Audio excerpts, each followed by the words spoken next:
سب سے بڑا احمد رضا خان ہے. میں نے تیرے بزرگوں کے بارے میں بولا کہ تو ابن تیمیہ کی کمیاں ہے. آپ اجازت دیں گے مجھے موضوع طے کرنے کی؟ میں نے تم سے اسی وقت کہہ دیا تھا کہ میں جاہلوں کے منہ لگتا نہیں ہوں. حافظ صاحب کے سامنے محمد رضا سلفی جو آیا ہے.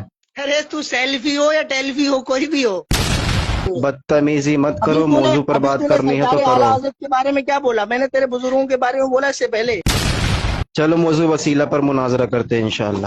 میں نے تیرے سے منع نہیں کیا، تو موضوع وسیلہ پہ بھر یا تیرے بزرگوں کی جو ہے نا وہ کالے چٹے اور گستاخیوں پکڑ.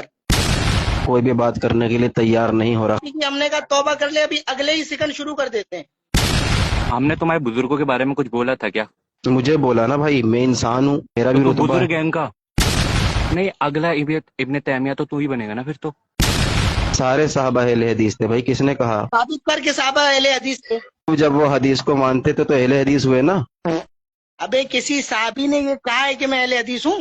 کہنے کی ضرورت نہیں، جیسے رسول اللہ امام الانبیاء ہے، نبی نے نہیں کہا کہ امام الانبیاء کہو. تو پیدا ہوا تھا نرس نے ہتھوڑا مارا تھا تیرے. جیسے کہ احمد رضا نے تجھے قبر پہ چاٹنا سکھایا، ایسے ہی تو چاٹ رہا ہے قبر کو. ہم قبر کو چاٹتے ہیں، یہی ثابت کر دے تو گھامڑ آدمی.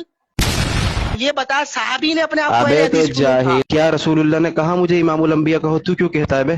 نبی کریم صلی اللہ تعالی علیہ وسلم نے فرمایا کہ میرے صدقے میں ساری کائنات بنی. ارے تو پیش کرنا، حدیث پیش کر. میں یہ تھوڑی نا بات ہوتی ہے. پھر تو قرآن کے حساب سے بھی اگر آدھی بات سن کر کے چھوڑ دو گے تو لا تقربوا الصلاۃ پڑھ کر کے تیرے جیسے حرام خور گمراہ ہو جائیں گے. تو یہ کہا کہ اگر نبی کریم صلی اللہ تعالی علیہ وسلم نے اپنے آپ کو کبھی امام الانبیاء کہا ہو تو پھر وما ارسلناک الا رحمۃ للعالمین کا مطلب ساری کائنات کے لیے رحمت بنا کر کے بھیجے گئے. تو ساری واطی اللہ واطی رسول، ساری کائنات اللہ اور اس کے رسول کی جو ہے نا وہ اتباع کرے گی. نبی کریم صلی اللہ تعالی علیہ وسلم نے ایسی بہت ساری حدیثوں میں فرمایا کہ میرے جو ہے صدقے میں ہی کائنات بنی. صحیحین کی جو مستدرک المستدرک کی میں ابھی تیرے کو حدیث بھیج رہا ہوں اور ابھی اسکرین شیئر کر کے دکھاتا ہوں. دوسری بات ہے، میں یہ نہیں کہہ رہا ہوں کہ امام الانبیاء کہا ہے کہ نہیں کہا، لیکن اس سے استدلال تو کیا جائے گا نا. تو کون سی حدیث سے استدلال کر رہا ہے کہ صحابہ اکرام نے اپنے آپ کو ایسی بات کی؟ اصل موجود ہے نا، جب اصل موجود ہوا کرتی تو استدلال وہیں سے کیا جاتا ہے. یہ جو کمنٹ میں گالیاں دے رہے، گالی گلوچ کر رہے ہیں یہ سلفی کے، اور پھر آپ نے کمنٹ میں چیک کریے کہ سلفی جو ہے کیسے گالیاں دے رہے ہیں. مجھے کوئی کمنٹ نہیں دکھ رہے. سلفی دکھ رہے ہیں سلفی سارے.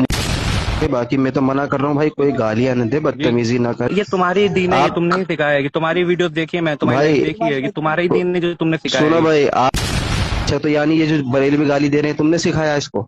جب سامنے سے کوئی گالی دے گا تو بریلوی اتنے شریف نہیں یہ رسول اللہ صلی اللہ علیہ وسلم نے کہا ہے کہ تم مجھے امام الانبیاء کہو. تو یہ میرا بھی یہی مطالبہ ہے کہ نہ صحابی سے کوئی وضاحت ہے امام الانبیاء کی، نہ نبی سے کوئی وضاحت ہے، نہ قرآن میں کوئی وضاحت ہے.